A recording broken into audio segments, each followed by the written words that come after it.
Olá pessoal, João Vitor Wrobleski, estudante de Psicologia, e a nossa temática de hoje novamente foi sugerida por um dos frequentadores do canal.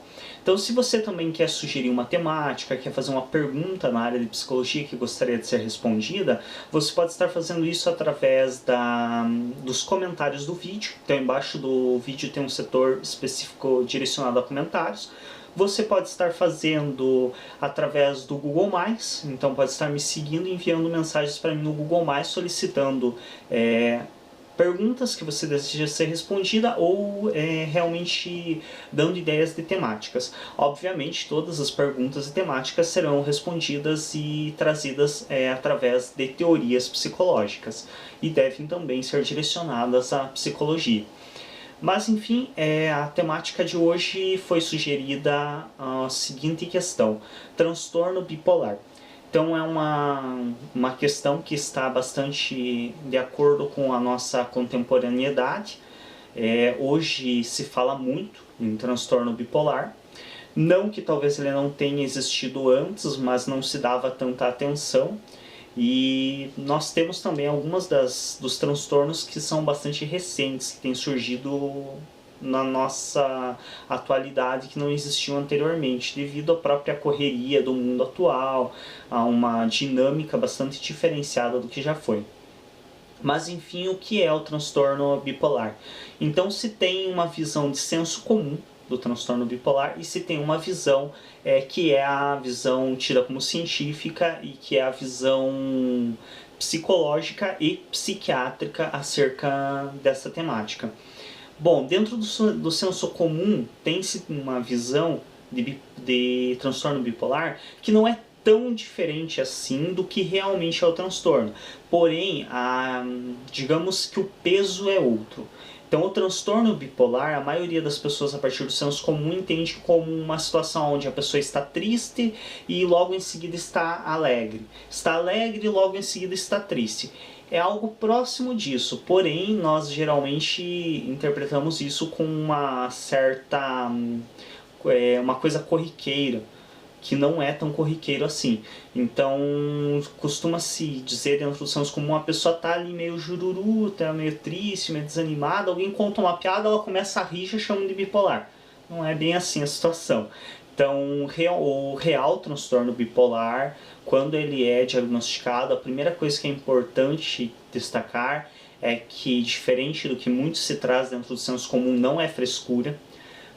Não é tão fácil de ser trabalhado e de ser tratado, não é tão comum e tão insignificante quanto muitas pessoas consideram. Então o transtorno bipolar ele é um transtorno sério que gera grandes prejuízos e que pode inclusive levar o paciente a óbito se formos considerar que em momentos de depressão ele pode chegar ao suicídio. Então não é uma coisa tão humorística como muitas vezes parece através da visão do senso comum. Então o transtorno bipolar ele tem, como o próprio nome já traz, de bipolaridade, então duas polaridades, então ele tem dois extremos. Um dos extremos é a euforia e o outro é a depressão. Então o paciente que possui transtorno bipolar, ele é um indivíduo que ele tem momentos de extrema euforia e momentos de extrema depressão. Então são literalmente polos. O que são polos? Se nós imaginarmos o planeta Terra, ele tem dois polos, o Polo Norte e o Polo Sul, que é a Antártida, e o Polo Norte que fica para cima do Canadá, perdão. Então o que nós vemos que são os polos? Os dois extremos do planeta. Assim também é a questão do transtorno bipolar. Então não é aquela pessoa que está ali na linha do Equador e que de vez em quando sobe para o norte, desce para o sul, sobe para o norte, desce para o sul. Não. Isso não é transtorno bipolar. Então o transtorno bipolar é aquela pessoa que realmente está nos polos. Ou seja, ou ela está em um extremo de euforia ou ela está em um extremo de depressão. Então não é essa oscilação que todos nós temos no nosso dia a dia.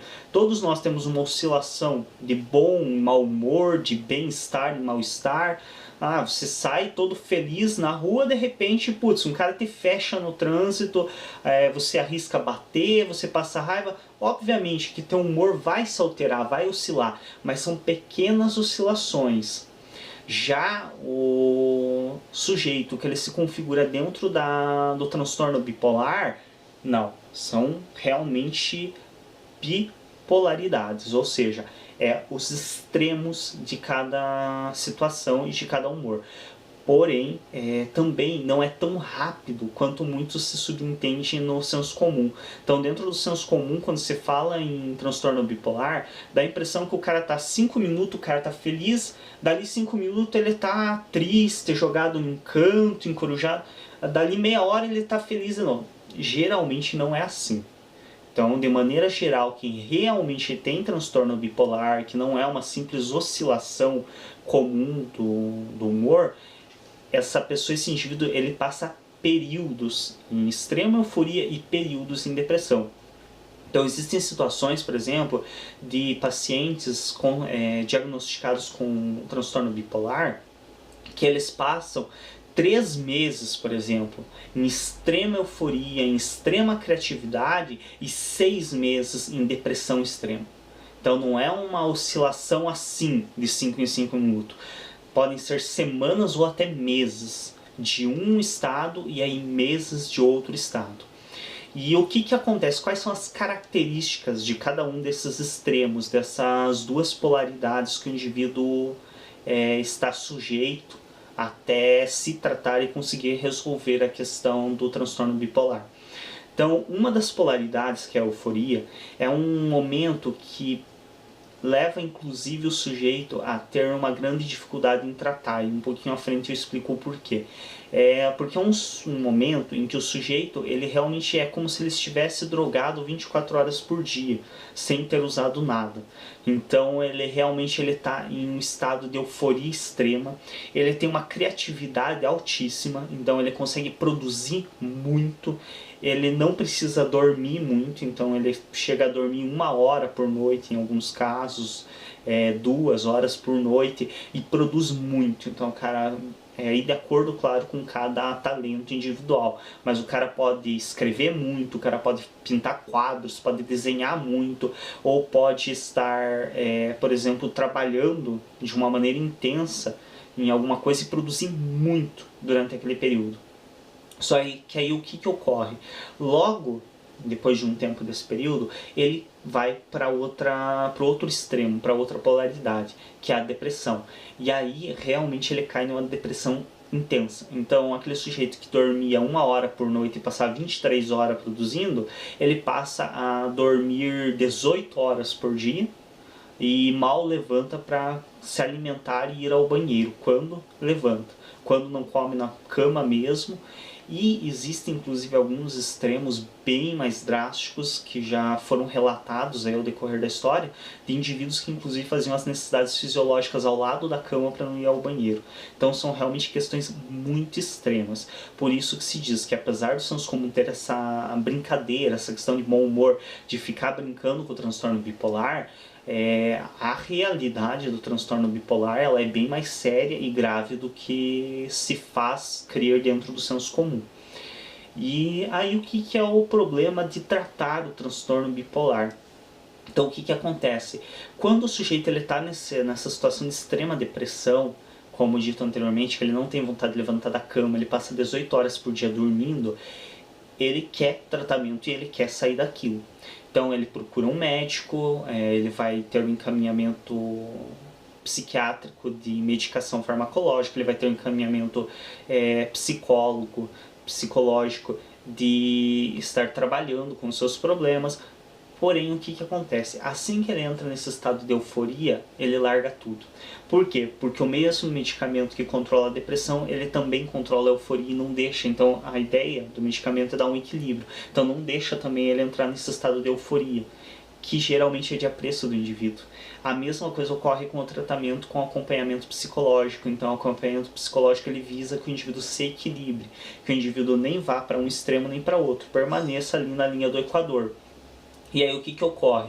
Esse indivíduo, ele para com o tratamento, quando ele entra nesse estado de euforia, porque ele gosta desse estado de euforia, porque é produtivo, porque ele se sente bem. É aquela velha história, quando ele está no estado de euforia, se um passarinho defecar na cabeça dele é a coisa mais linda do mundo, é a natureza se manifestando. Agora, quando ele entra no estado de depressão, simplesmente não há o que faça o indivíduo se alegrar. Entra um raio de sol pela janela, o sol é uma desgraça.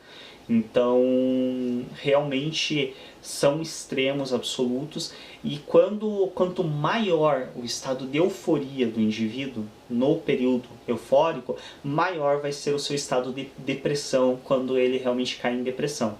E aí, quais que são os procedimentos, no caso, para esse tipo de situação? Então, é necessário sim uma entrada farmacológica quando o indivíduo está em um extremo de depressão. Então, quando o indivíduo, você demanda um tratamento do indivíduo que ele está jogado na cama, dormindo 18 horas por dia, mal levanta para comer e ir ao banheiro, quando levanta, não tem como você entrar com acompanhamento psicológico sem ministrar algo que faça ao menos esse indivíduo levantar da cama e ir até o psicólogo. Então, realmente ali se faz necessária a entrada de questões farmacológicas. Mas assim que esse indivíduo inicie o tratamento e acompanhamento psicológico, se subentende que a intenção é dar um equilíbrio a ele, fazer com que ele encontre o seu equilíbrio e aos poucos ir cortando a medicação. Então aí ele vai realizar esse acompanhamento psicológico, vai estar buscando um equilíbrio da sua vida e uma forma de viver dentro de uma que é tido socialmente como normalidade, que seria realmente não estar em nenhum dos dois extremos. Então, creio que seja isso a respeito do transtorno bipolar. Então são dois extremos, diferente do que se tem no senso comum. Não é uma coisa que você altera o humor de 5 em 5 minutos, então são tempos prolongados, pode ser uma semana, um mês, de um estado altamente depressivo, e aí mais um tempo prolongado de um estado eufórico. Não é uma brincadeira, não é uma coisa corriqueira, é uma coisa que demanda tratamento. As pessoas que têm um transtorno bipolar bem extremista, que realmente entram naquele estado de euforia muito produtivo e aí caem naquele estado de depressão lamentável, que realmente o indivíduo não consegue nem levantar da cama, não consegue ter ânimo nem para se alimentar direito, ele tem uma tendência de suicídio muito alta. Então é bem perigoso, é bem arriscado, é necessário um acompanhamento, demanda um acompanhamento psicológico para diminuir as chances de que esse indivíduo acabe tirando a própria vida. Uma coisa bastante comum é o indivíduo também acabar com a saúde dele no estado de depressão, porque ele para de se alimentar com alimentos saudáveis e ele começa a se entupir de doces. Então é uma característica bem comum comer muito chocolate no estado depressivo, comer muito alimento com açúcar, sorvete, todo alimento que tem açúcar.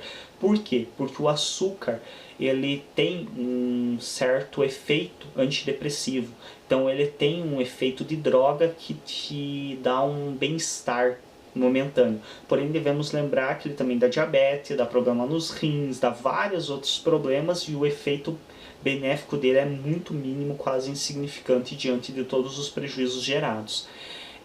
Quando está no estado eufórico, o indivíduo ele não procura tratamento porque, como eu disse antes, é um estado onde ele produz muito. Então ele tem uma sensação de bem-estar muito grande. Mas devemos lembrar que também tem vários males, vários prejuízos à saúde associados a este estado eufórico, porque o indivíduo ele passa a dormir pouco, se alimentar pouco, produzir muito, então ele sobrecarrega seu cérebro e seu corpo. Então também é necessário entender que não é só o estado depressivo que é ruim. Esse estado de extrema euforia também é péssimo para a saúde do indivíduo, porque ele realmente vai ter prejuízos à saúde muito grandes. Como eu disse, sobrecarregar o cérebro e o corpo de atividades sempre acarreta coisas negativas. Espero que isso tenha esclarecido, principalmente a quem me pediu, solicitou este vídeo. Se você também quer solicitar, não esquece, pode estar indicando temáticas ou fazendo perguntas na descrição, no setor de comentários do vídeo. ou então no Google+. Obrigado a todos pela atenção, até um próximo vídeo, se inscrevam no canal, não se esqueça, clique em gostei e até um próximo vídeo.